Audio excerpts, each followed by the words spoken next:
28th of June, surrender, day 2.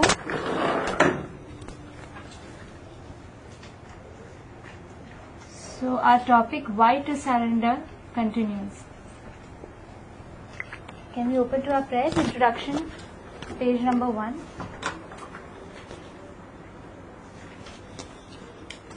In your Bhagavad Gita, introduction, page number 1 has the prayers. Can we start? Page number 1.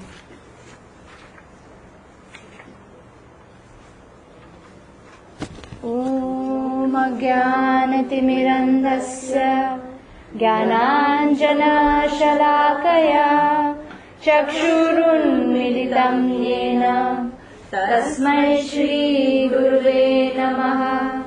Shri Chaitanya Manobhishtam Sthapitam Yena Bhutale Swayam Rupaha Tada Mahyam Dadati Swapadantikam Vandeham Shri Guru Shri Yuta Padakamalam Shri Gurum Vaishnavamscha Shri Rupam Sagrajatam Sahagana Raghunathanvitam Tam Sajivam Sadvaitam Savadhutam Parijana Sahitam Krishna Chaitanya Devam Shri Radha Krishna Padan Sahagana Lalita Shri Vishakhanvitamscha. He Krishna Karuna Sindhu Dinabandhu Jagatpate Gopesha Gopika Kanta Radha Kanta Namostute Tapta Kanchana Gaurangi Radhe Vrindavaneshwari Vrishabhanu Sute Devi Pranamami Hari Priye Vancha Kalpatarubhyascha Kripa Sindhubhya eva cha Patitanam Pavanebhyo Vaishnavebhyo Namo Namaha. Shri Krishna Chaitanya Prabhu Nityananda Shri Advaita Gadadhar Shivasadi Gaur Bhakta Vrinda.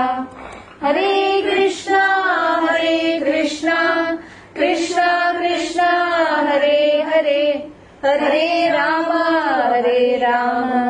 Rama Rama Hare Hare. Chapter 18, verse number 66. This message.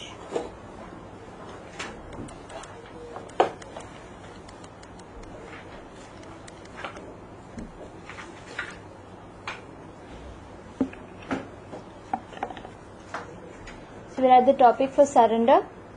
So I told you we have 4 topics in surrender. What is surrender and why to surrender is what we started with last Thursday. And today we're supposed to finish why to surrender and move on to how to surrender. And then the next Thursday I think we'll still continue with how to surrender. And after that we'll have 4 types of people who surrender to Krishna and 4 types of people who never surrender to Krishna or to God, basically. Okay? And then we'll have 2-3 sessions of deity worship. Right? Practical and theory both. So starting with that, we have chapter 18 verse number 66, which we did last time. We just do a quick recap. We do the verse twice and then the translation we all read together, then we move on to a quick recap of what we did last Thursday. I'm reading the verse, please repeat after me. सर्वधर्मान् परित्यज्य मामेकं शरणं व्रज अहं त्वां सर्वपापेभ्यो मोक्षयिष्यामि मा शुचः.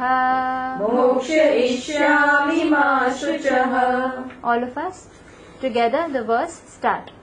सर्वधर्मान् परित्यज्य मामेकं शरणं Vraj aham tvam sarva papebhyo mokshaishyami ma shuchah. Translation, all of us. Abandon all varieties of religion and just surrender unto me. I shall deliver you from all sinful reactions. Do not fear. Right? So what we're going to do, last time I told you what is surrender. Can anyone remember what is surrender? Like that, hands up. Surrender. Is it that? That's forced surrender. What is Krishna asking us to do? Voluntarily surrender unto Him. So surrender means to give up freedom or to give up something that is very dear to you. That is what surrender means. So we did what is surrender, and then the second question we had on the board is, do we have a choice to surrender or are we independent? What was the conclusion? We're not independent. We have to depend on something because we are 1/10,000th tip of the hair. We're so infinitesimal that we have to depend on the Lord for all our necessities. Anyway, if we don't surrender to Him voluntarily, we surrender to Him at the time of death, which is inevitable, comes to everyone, right? So that is our conclusion, that we are not independent, we are anyway dependent. So there is no choice, we have to surrender. The next question was, why is it difficult to remain detached? Because the soul by nature is attached. The nature of the soul is to love and to serve. As in Chaitanya Charitamrita it is said, Krishnera, what is that? Jivera Swarup hoye, Krishnera Nitya Das. That is the Swarup, that's the constitutional position. That's the eternal position of the soul, to be a servant of God, to be a servant of Krishna. Right? So then the next question is, why is the idea of surrender in this material world very scary or painful or repulsive?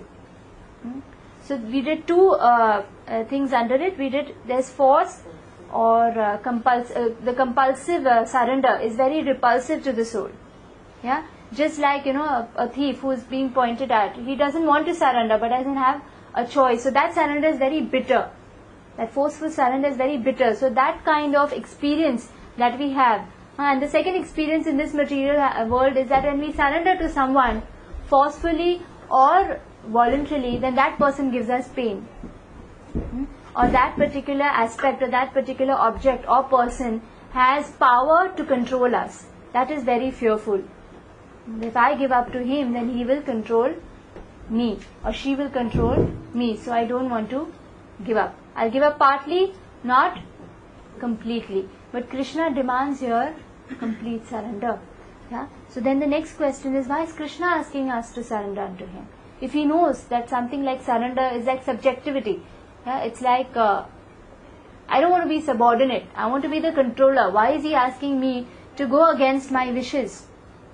Why is he asking us to surrender? Because he can provide us shelter, yeah, and complete protection. And just like if a child wants to play with the blade, would you allow? No, because the blade is very dangerous. When you ask them to give back that blade, or it's something like surrendering something that they're playing with, they don't want to, but you know that is what is harming. So these five senses that we have, the sense objects that are there, we are continuously surrendering unto them, right? And that is giving us pain. These material attachments are giving us pain. Our expectations are giving us pain. Our attachments are giving us pain. Krishna is asking us to surrender to him so that these things will not give us pain anymore.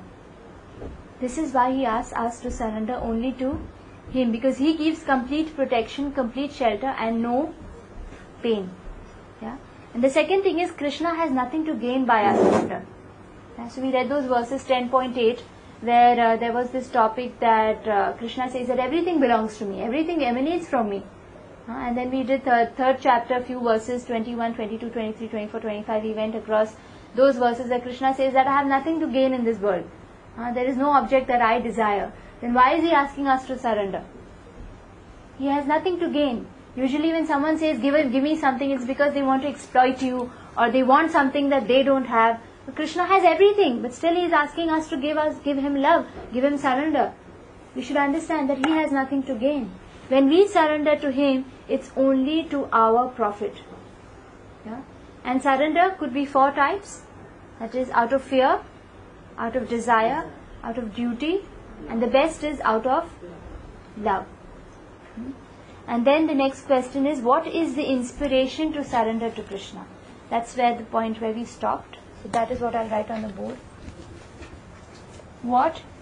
This is question number 6, na? What is the inspiration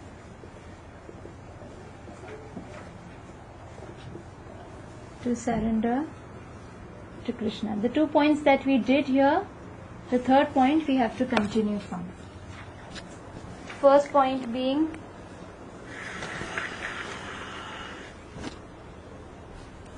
Krishna promises his devotees in this verse to relieve them of sufferings of material existence.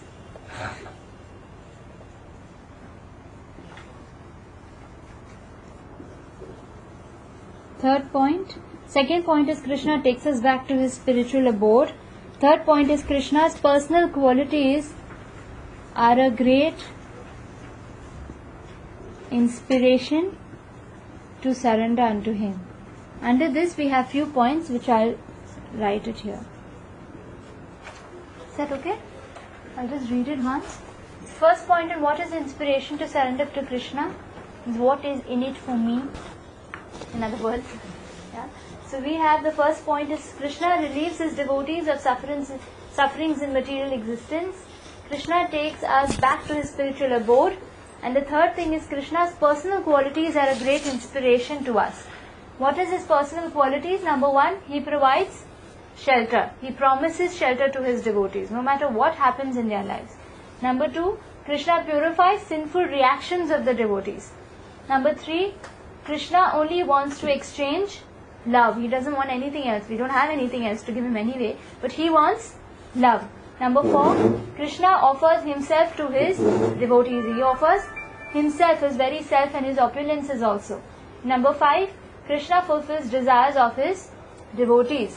And some people might think that, all desires, whatever desires that devotees have, then we should learn to see from Krishna's point of view. That's why I've added that small point over there. Okay, so can we start from that point? Varadraj. That's one of Krishna's names. So number 1, is Krishna egoistic in his demand that we surrender to him in this verse? Is he egoistic? Saying to no one else, just to me. Sometimes you have some obsessive person, saying that, only to me.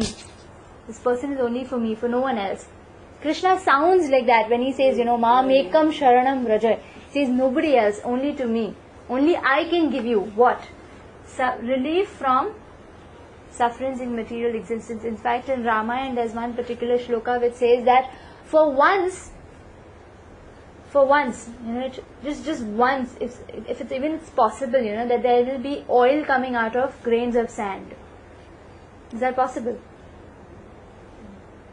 Grains of sand are like so dry, there's nothing more dry than that. But for once there can be oil out of that. There are 3 things actually. For once there can be stones will melt or something like that. There are 3 things that is there. He said, but without a guru and without the bhakti, without bhakti to Krishna, without bhakti to the Supreme Personality of Godhead, you cannot get out of this material world. That is impossible. He said, for once there will be oil out of the sand. For once there will be 2 more things which I can't remember. In Ramayana there's a verse where Valmiki writes, he said, but without bhakti, you cannot get out of this material existence, because it's only Krishna who has that secret ladder. Yeah? It's only him who puts that down for you, and it's only him who has that, that Lord Shiva says this particular verse. He says, Mukti Pradata Mukunda. There's everyone else who can give you a lot of things. There's Lord Shiva who can give you so much of material opulence. There's Durga who can, give you such amazing benedictions. But Mukti, if you want to get out of this material world, there's only Mukunda, there's only Krishna, there's no one else. Yeah. So he is not egoistic. He knows that if you're playing with a blade, that has a potential to give you pain. And only the Lord can, if the Lord is taking it away from you, He's giving you relief from your own sufferings. So our active working senses, our unlimited material desires, They are bleeding us to death. In Ishopanishad, this verse is used, Atmaha. Atmaha means killer of the soul. But in Bhagavad Gita, in the second chapter, the foundational principle, Krishna says the soul cannot be cut to pieces, the soul cannot be dried, withered with the wind, this, that. He says the soul can never be cut, cannot be killed. But here in Ishopanishad, a person who doesn't have devotion to the Lord is called Atmaha, means killer of the soul. Means he is voluntarily giving pain to himself, voluntarily giving pain to the soul by keeping himself away from Krishna. Material desires, unlimited material desires are like stabbing the soul. Yeah? So Krishna, like a loving parent, requests us to offer them to Him. Means those sufferings, we offer it to Him. And that will save us from the sufferings and the miseries of material existence. So what are we exchanging with Him? We're taking with His love and we're giving all the things that we don't want to Him. Imagine something that you don't want in the house and it's your birthday, and then I pack it up nicely. I don't want this in my house anyway, and I give it to you. When you open it, you'll know, what is this? What has she given me? Something that she didn't want in her house. That's so mean. But Krishna is saying, no problem, that's what I want, just give it to me. Yeah, the sufferings in the material world can act as a great impetus for us to surrender to Krishna. You might wonder, why these sufferings are there, that any way that Krishna wants to take it away, then why is He giving us sufferings? Why sufferings at all in this material? Because they act as a great impetus for us to surrender to Him. We realize that there's nothing left in this world for us to enjoy. Yeah? So two types of surrender. Either we voluntarily surrender or have a painful surrender to death. Correct? So anyway, during death we're going to surrender. Rather give all our sufferings to the Lord, voluntarily surrender to Him. Right? That time I was talking about death being a misnomer. Do you remember last time we were talking about it? He said, anyway, now we're talking about death right now, that death means surrender. What do we surrender? This body is anyway dead. It's made of all dead matter. Earth, water, fire, air and ether. Are they alive? They're anyway dead. The soul. Does the soul die? Then what dies? The body. The body is anyway dead. Doesn't have life. If you see a robo, do you call a robo alive or dead? You don't know what to call it. You call it mechanical. Correct? The soul is something which gives life to this body. When the soul is out, this body is anyway it was dead, and now even that living source is out, so it comes back to its natural condition, decomposing. It starts decomposing. And then what is living is anyway living and going to the next body. So what is dying? What dies is our expectations in this world. What dies is our ego, our attachments. Anyway, we have to leave them. That is why death becomes a painful thing. We think that these things we're never going to live. We're never going to leave. And sometimes out of ego we say, this thing I will never do. And somehow destiny makes you do that, and then it becomes so much more painful. Imagine if you were flexible from the start. It wouldn't have been so painful. So what dies really is the ego, our opinions, our desires, our hopes, that we'll keep, we'll be happy in this material existence. All that hope will die. That much more painful death will become. Right? So Krishna is asking, why go through the trouble? Just surrender unto me. Death becomes even more pleasurable because you know that after this death is eternal reunion with the Lord. So that's so nice. Correct? It's like, there's always a joke which is cracked in the temple whenever we have lectures. There's two people walking on the road, crossing the road. One is a brahmachari, and another person is, he's a normal old man who's bald, and even the brahmachari is bald. So there are a couple of youngsters who pass in the car and say, "Hey, takle." What happens? The brahmachari doesn't have, it doesn't affect him because he's voluntarily done this to himself. But the other person has so much of pain because, he's not voluntarily bald. He's forcibly bald, and he feels very offended. He starts bickering. So the other brahmachari is like, "Relax, they told me, they didn't tell you." So he's not feeling bad because he's voluntarily done it. So it's like when we live in this world, it's something like you either give in charity or your money is stolen by someone. When you give in charity, Anyway, it's like your money's become less. But is it painful? No. In fact, you rise in goodness. Sorry, just come again on this one. When this material world is like you, I'm giving you an analogy. It's like you either give in charity or your money is stolen from you. That's how you live. That's how you live. Yeah. That's how you think. What make you? When something bad happens, you either think that you've given something in charity or something is stolen away from you. And that could be approach to your miseries in this world. When something is stolen from you, it's so painful because you didn't want to give it away and it's taken away from you. And in charity, you voluntarily given away. It's your wish, you've given it away. It doesn't make a difference to you.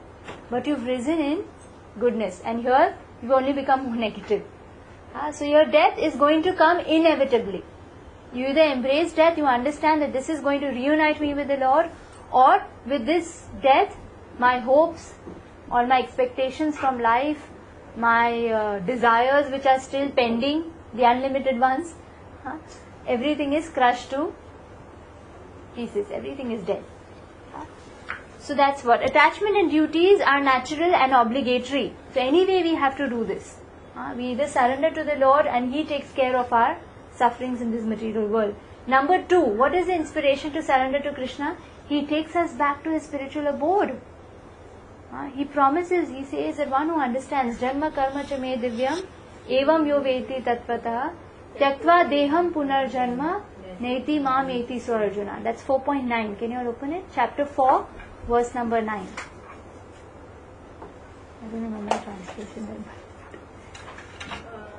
Janma karma chimma, my janma and my karma. One who understands these things in this world will not come back. Will not come back. They'll come back to my abode. Janma karma, they're not like normal human beings.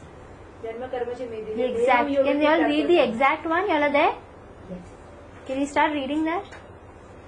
And one who understands this will not come back. Janma, Yeah. They will not come back to Where will they go if they don't come back? They will come back to me. Yeah. To God. Can you read? This one, na? Janma Karma Cha Me Divyam. Yeah, this one. One who knows the transcendental nature of appearance and activities does not, upon leaving this body, take his birth again in the material world, attains my eternal abode, O Arjuna. Yeah, so this is what Krishna is pleasing to us. So here, initially, surrender to Krishna will be a little bitter. Initially, we feel, Bapre, chai nahi pina padega. खाना लहसुन भी बंद, non veg भी बंद.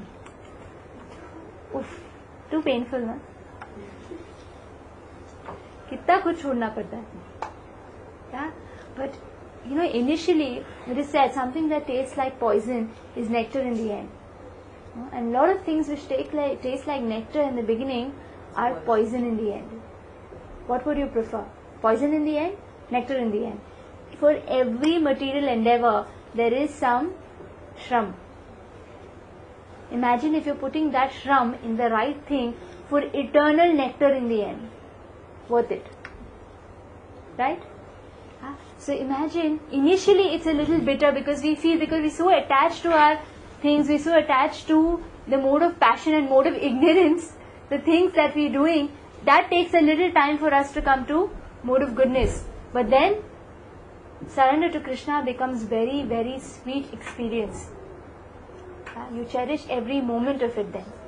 So the supreme goal is extremely sweet. He takes us back to his spiritual abode. Number 3, Krishna's personal qualities are a great inspiration. What qualities? 5 of his qualities. Number 1, providing shelter. So surrender is the natural outcome of experiencing shelter. When you experience shelter, when you experience that this person cares for me, would you like to surrender then? Surrender becomes very natural, becomes very easy, becomes very pleasurable. When one feels sheltered and protected, one will naturally be inspired to surrender. So Krishna's call for surrender is his call for compassion. He is extending his divine arms to embrace us. So when we experience that embrace, surrender becomes even more easy. So once there was this neighboring ruler who asked Napoleon that how is it that you have such a loyal army? So Napoleon just asked 2 people that jump. There was a khai, there was a huge cliff, and he said, jump. And these two people just came forward, those two soldiers, and they jumped off to death. This person was shocked. He's saying that how can they do that? Just because you said jump, they jumped. So Napoleon said, because those people have complete faith in me that I will take care of their family and children. So they don't have to worry when I ask them to do something. So when they come with me for wars, when they come with me for, expanding my kingdom, they don't have any tension left behind. They know that their extended family will be taken care of.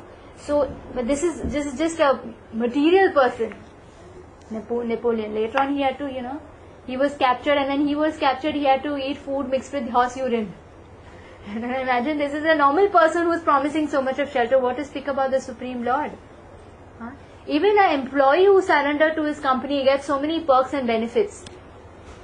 Even a child who surrendered to his parent, when you have a very obedient child, once if that child asks you something, you feel obliged to give it to him. What to speak of the Lord? These are material parents and material employees. What to speak about the Lord, who we are his children? Why will he say no for anything?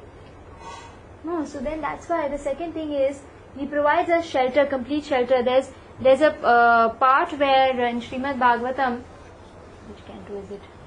7th canto, I think, where Prahlad Maharaj and Narsingadev. Right? Now Prahlad, he is continuously put through so much of trouble. At one point of time, he was thrown off a cliff by his own father. What happened? And the Lord came running and caught him. Right? And then another point of time when he was actually brutally going to murder Prahlad with his sword, Hiranyakashipu, the Lord broke out of the pillar just to protect his devotee. And what to speak about Jatayu, who materially lost? If you see in material calculations, Jatayu could not protect Sita. He could not defeat Ravan. He was so old. He was battered. He was bruised and he fell down. And what did Ram do? He cremated the body of Jatayu, something that he didn't even do for his own father. He didn't even do it for Dashrath. He did it for Jatayu.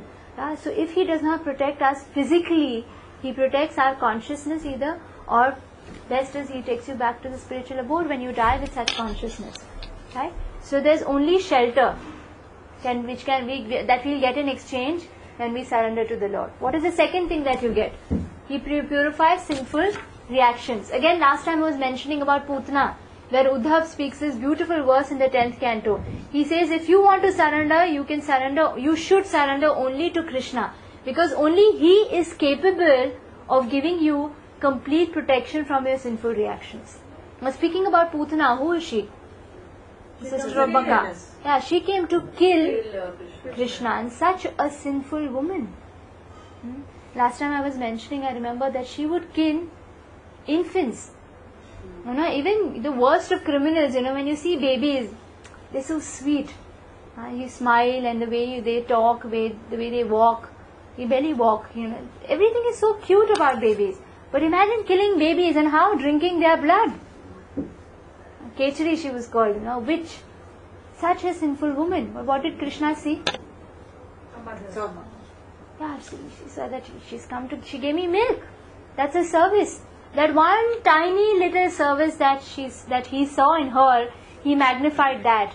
And that one little sinful thing that huge sinful, she was a whole ball of sin. Yeah, everything was only sinful in her. Krishna neglected that part. Yeah, so that's a very wonderful quality of Krishna. He is called as Bhakta Vatsal. What is Bhakta Vatsal? Bhakta is devotee, and Vatsal, this word comes from, Vatsa means a calf. Vatsa means a calf. When a calf is born, what does the cow do?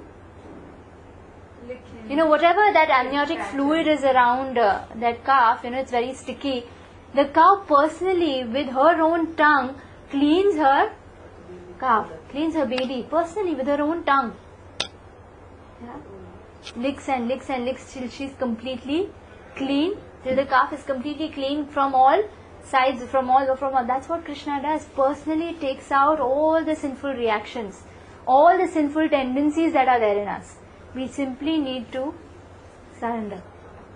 That is Bhakta Vatsal, or sometimes is also called as Dina Vatsal, someone who's suffering a lot, Krishna takes away the suffering of that person. So that is what we're going to get in exchange. That is why we need to surrender. Number 3, Krishna only wants to exchange love. As I said that he sees only the bright side. And number 2 is that I don't have to give up anything. I just have to give that love. Now every person, every tiny, even though we are 1/10,000 tip of the hair, we're so tiny, but we have unlimited love to present to anyone. Can you measure the love that you have in your heart? No, that's unlimited. That's what the Lord wants. And then He offers Himself. Imagine, if there's actually here there's an example of family. When you're living in a family, when you all are living together, when you're having dinner, say suppose you're having dinner together, all of y'all, do you need to separately sit and exchange love? What do you do when you're having dinner together? That itself is an activity of exchanging love. If you had a choice, you would take your plate, sit in your own room and, watch TV, or this person goes and he says, I don't want to eat right now. No, that very activity of coming together, taking the time out, coming together, sitting and chatting, that itself is an activity of love. What do you have to give up? Cooperation? A little bit of tolerance that are living together? So that's what Krishna is asking. A little bit of gratitude of what He has given to us. Is that too much to give? No. That prayer, that affection, that's what He's asking for. And then Krishna offers Himself to His devotees. There's a point here that if you marry someone very beautiful, do you become beautiful? Yeah? Imagine in this world, sometimes people, they marry very beautiful ladies and themselves being very ugly. Does that make them beautiful? No. But Krishna is so amazing. Whatever opulences that He has, He shares with His devotees who surrender to Him. For example, Sudama Vipra, the Brahman Sudama. What did he have to give? What did he have to give to Krishna? His wife said, that poha, that chipped rice. How expensive is it? It's nothing. It's actually very. When you go to a king, when that's what the wife of Sudama said that don't go empty-handed, take something.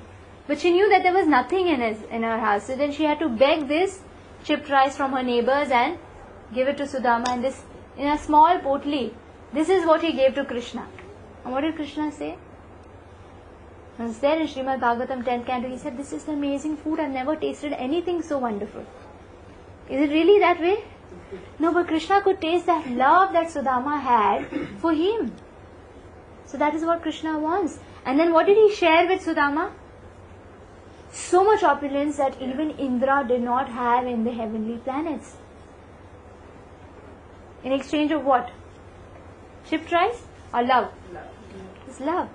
Yeah. So Krishna became the chariot driver of Arjun. He had to take the kicks of Arjun in order to understand which side he has to go, because in the Kurukshetra battlefield he couldn't hear anything.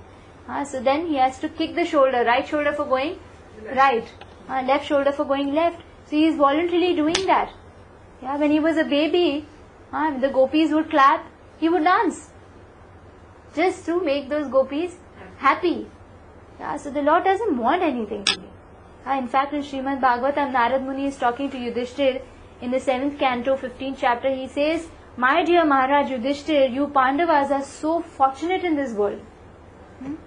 That many, many great saints who can purify all planets of the universe, they come to your house, just like ordinary visitors. And why do the saints come? Yeah, because Krishna is there, so that they can get darshan of Krishna. Furthermore, the Supreme Personality of Godhead Krishna is living confidentially with you in your house, just like your brother.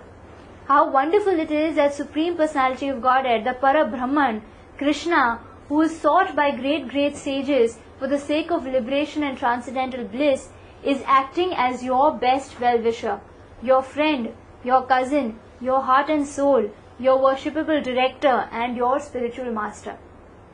Krishna is personally doing this for you. You are so fortunate, Narad Muni is telling Yudhishthir. So because Yudhishthir and his brothers are surrendered devotees of Krishna, this is how much Krishna would extend.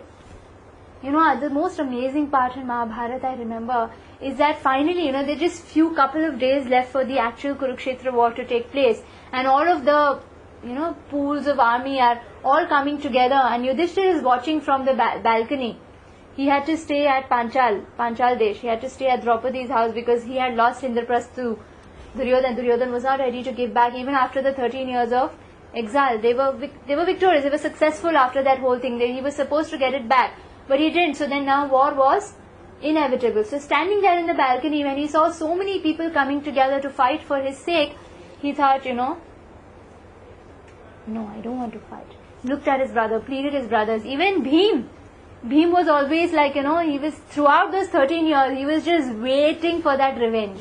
Just waiting for that revenge. And at that point of time, seeing Yudhishthira's face, he said, Chalo jaane do. Forget it, just Duryodhan is just nonsense he is. Forget about him. Forget this war. That time Krishna said no. He himself had that Shanti Doot, and that time he said no for the sake of Draupadi. He said, look at that woman, what she went through. Only Krishna, even her own husbands, who were there at that time. Even Krishna was technically not there. And everyone else was there. Bhishma was there, Bhim was there, everyone was there. Everyone had forgotten about the pain of Draupadi, but Krishna, he didn't forget. He said, for the sake of the open hair of Draupadi, you better do this war. People who've given such a humiliation to a woman should not go unpunished.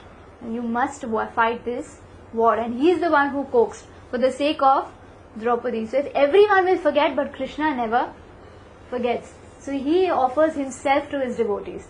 And number 5, he fulfills desires of devotees. He is called as Varadraj. Imagine if you've got a lottery. Now just because that information of lottery has come, automatically is that money deposited in your bank? It takes some time. So sometimes we are impatient. We feel that, okay, I've already asked, Warzi de diye. Krishna ko, why is he not fulfilling my desire? Sometimes you have to wait and watch from Krishna's point of view. And Krishna has to give. He will give you what you need, what you deserve. Much more than what you deserve, in fact. What you need, he will always provide. Just sometimes some patience is required. Just like, there was a small girl who was watching her grandmother stitching this. Sometimes grandmothers, they sit and stitch this beautiful sceneries or some, beautiful things on this.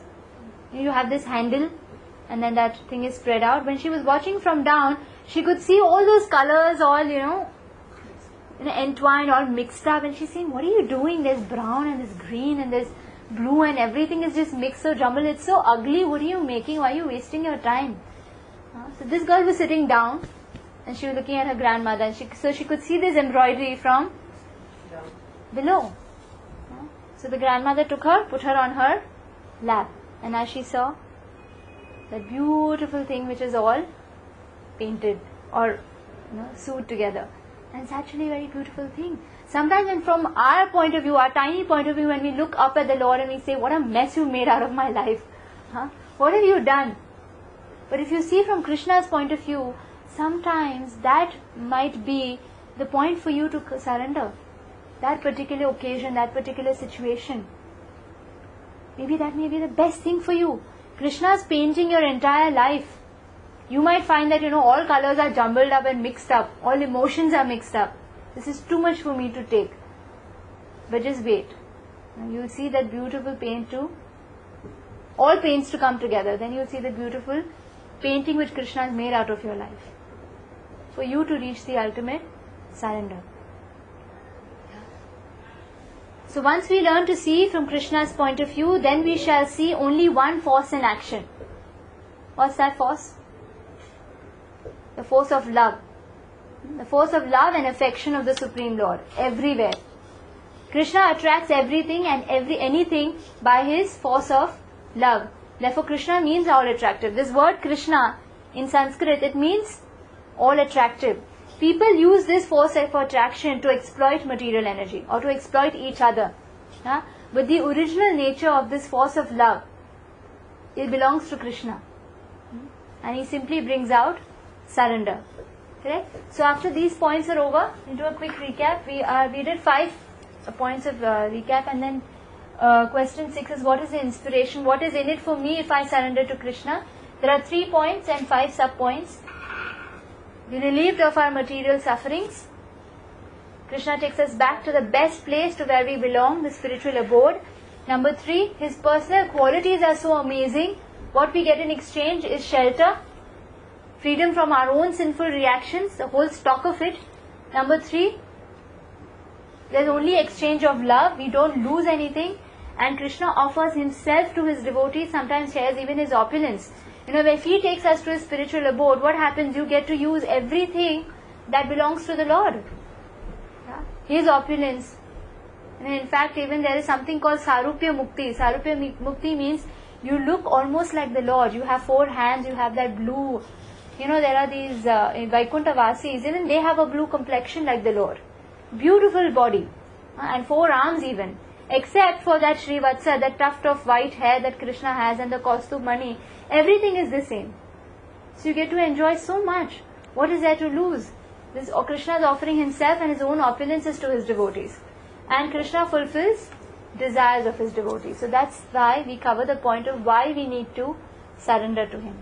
The next point, if you see in the shloka, there is Mam Ekam. Surrender to me alone. So why does He say that? Krishna says these words Mam Ekam to emphasize His specific love and concern for His devotees. Krishna wants us to take His message as it is.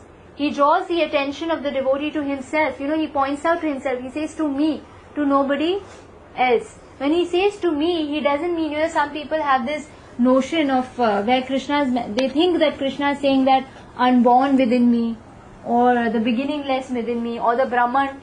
Not to Krishna as a person, but to the Supreme Brahman. But when Krishna is saying very clearly, Mam Ekam, it means to me alone, to that personality. To that person, Krishna, you must surrender. Right? So that is one point that Krishna is saying, surrender to that person, Krishna.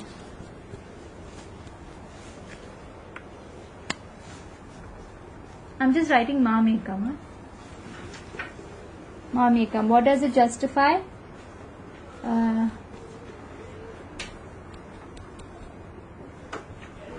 emphasis is on person Krishna.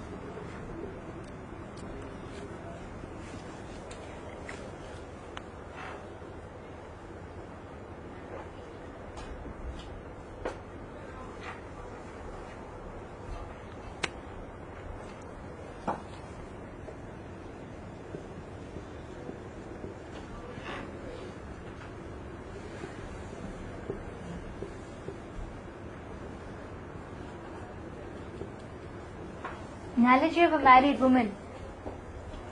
Now Krishna is saying, if He says that love only me, nobody else, does He mean that? When He says Mam Ekam, it could also be taken that, obsessive, or too possessive, overly possessive. He's saying only to me, no one else. Is that what He means? When a woman is married to a man, what happens? Automatically the relatives of that man become her relatives. His mother becomes her mother-in-law, his father becomes her father-in-law, brother becomes brother-in-law, sister becomes sister-in-law. Automatically she is connected. Without this one person, do any of these people have any meaning in our life? No. So without Krishna, all these other relations or duties or responsibilities actually have no meaning. If you're connected to them, it has to be through Krishna. For the sake of Krishna's pleasure.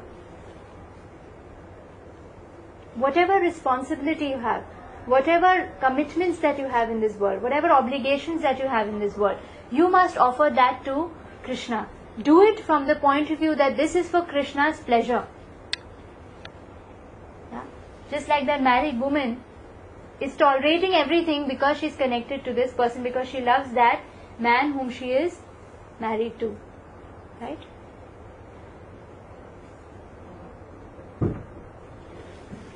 And the third is analogy of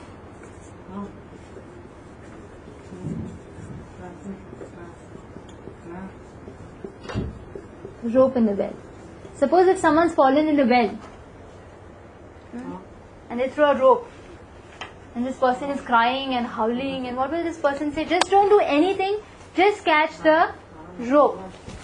So when Krishna says Mam Ekam, He says don't worry about anything, just catch my hand. Just surrender to me, Mam Ekam. Don't worry about anything else. So this Mam Ekam means that rope in the well. Will you concentrate on anything else? How much water is there in the well? How big that well is? Now the rope is in for you. You just have to concentrate on holding that rope. So when Krishna says Mam Ekam, it means just concentrate on surrendering unto me. Just hold my hand. That's it. Just have faith in me and focus on the rope alone. Is that clear? So Mam Ekam is used for emphasizing on person Krishna. Analogy of everything else will get a better connection in your life. And then Mam Ekam means that rope, that prime focus has to be surrender. Then Krishna uses another word. Can you read the translation once more? Abandon all varieties of religion and just surrender unto me. I shall deliver you from all sinful reactions to my Yeah. He says, use this word, just surrender.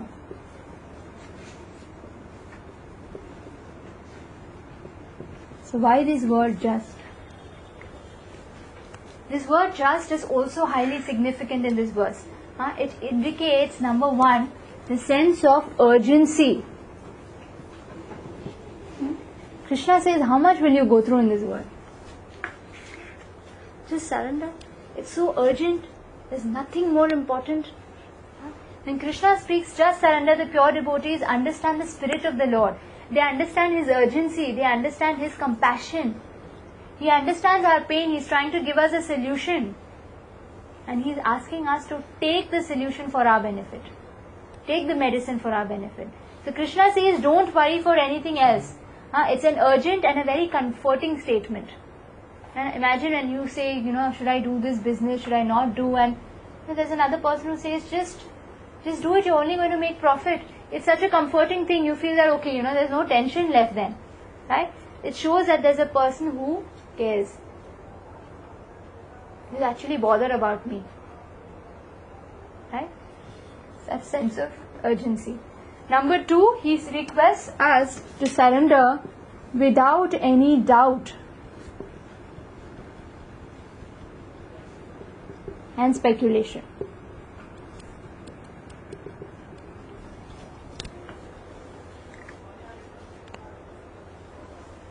Krishna wants us to put all our ifs and buts in a closet and lock in and throw the key.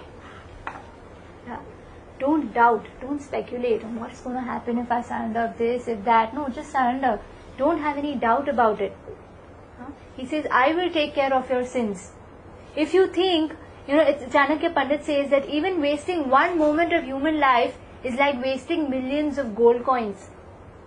Because you're not going to get it back. Every moment of human life is so precious. You can't lose it.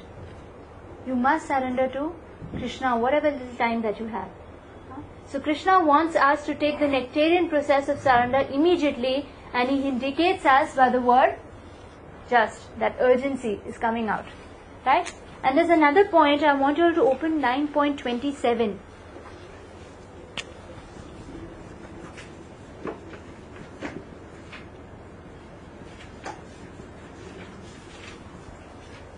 Chapter 9, verse number 27.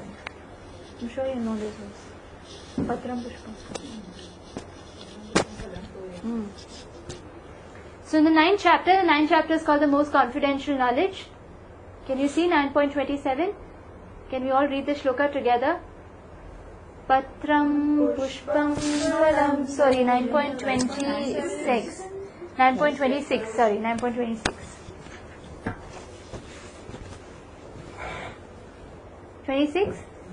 Patram Pushpam Phalam Toyam Yo me bhaktya prayachati Tad aham bhakti upahritam Ashnami prayatatmanah.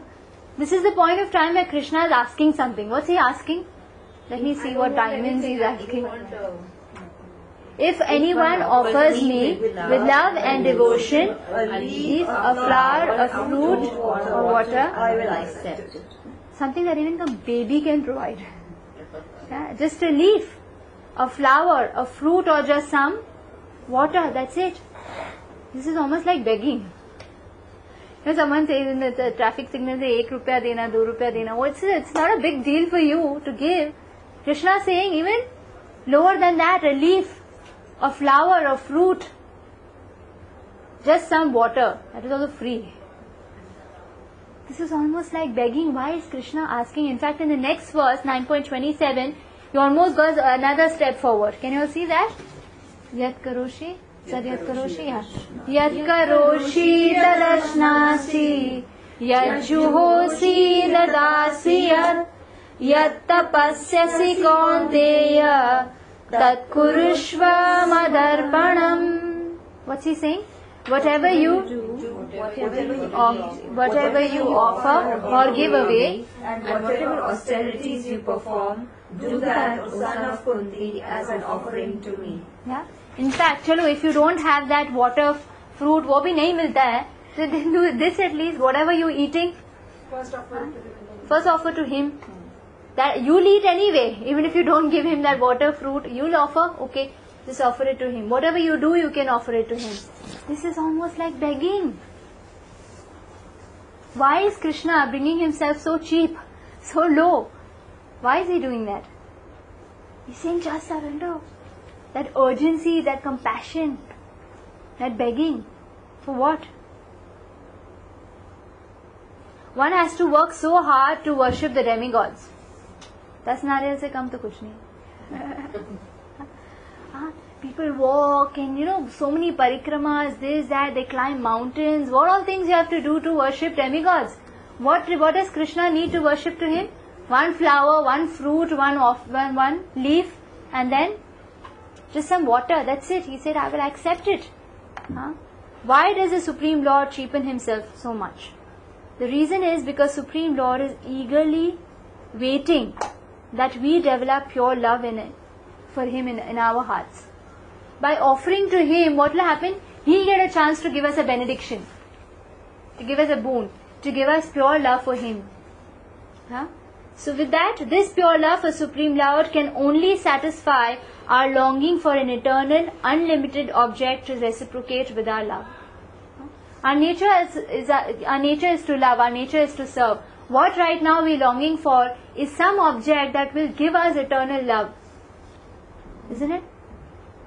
When we offer love and service to anyone in this world, it only ends up in pain. They coming in this class?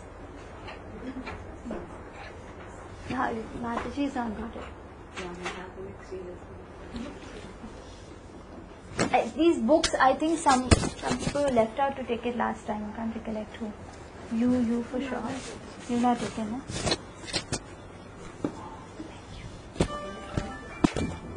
Huh? I don't know.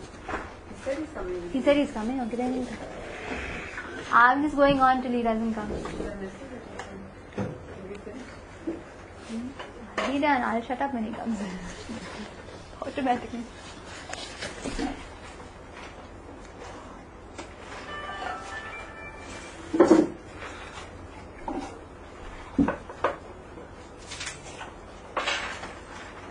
He knows that love will stop our sufferings automatically. So that's how he says that you can love me. So from this point I'll stop. The next question will be dharmas. Few more things we need to cover. How to surrender.